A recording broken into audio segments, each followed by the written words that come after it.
परभणीमध्ये सोनार समाजाकडून आज निषेध व्यक्त करण्यात आलेला आहे। बीड जिल्ह्यातल्या माजलगाव येथे शिक्षण घेणाऱ्या एका 5 वर्षीय चिमुरडीवर त्याच शाळेतील शिक्षकाने अत्याचार केल्याप्रकरणी निषेध व्यक्त करण्यात आलेला आहे। परभणी जिल्हाधिकारी कार्यालयापर्यंत शांतपणे मार्च काढण्यात आला व जिल्हाधिकारी यांना परभणी विधानसभेचे आमदार डॉक्टर राहुल पाटील व सर्व सोनार समाजाच्या वतीनं निवेदन देण्यात आले। निवेदनात प्रमुख मागणी अशी करण्यात आली आहे की अत्याचार करणाऱ्या नराधमाला फाशीची शिक्षा देण्यात यावी, सरकारी वकील म्हणून उज्ज्वल निकम यांची नियुक्ती करण्यात यावी, अशा प्रमुख मागण्यांचं निवेदन परभणी जिल्हाधिकारी यांना देण्यात आलं। यावेळी मोठ्या प्रमाणात सोनार समाज बांधव उपस्थित होते।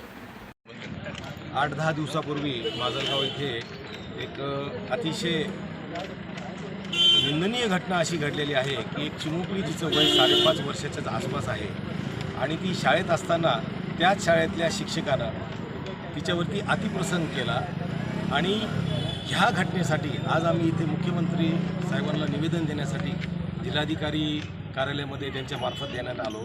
आज आमच्यासोबत आमदार साहेब आहेत आणि अतिशय ही जी घटना आहे ह्या घटना वारंवार आपल्या महाराष्ट्रामध्ये घटायला लागल्यात, ह्या आम्ही सांगितलेल्या आहेत। प्रशासनाने कठोर कारवाई त्याच्यावरती करावी आणि जो नराधम आहे जो आज अटक झालेला आहे असं आम्हाला सांगण्यात आलेलं आहे की बीड जिल्हा आहे माजलगावला त्याला पोलिसांनी अटक केली आहे। परंतु नुसती अटक करूनच नाही चालणार की जसं आमच्या दिनेश डाळेंनी सांगितलेलं आहे की त्याला कठोर शिक्षा व्हायला पाहिजे आणि आमची अशी इच्छा आहे सगळ्यांची की उज्ज्वल निकम साहेबांना ही केस सुपूर्द करावी आणि फास्ट ट्रॅकवरती चालवून त्याला नराधमास फाशीचीच शिक्षा व्हायला पाहिजे असं आमचं एवढी मागणी आहे।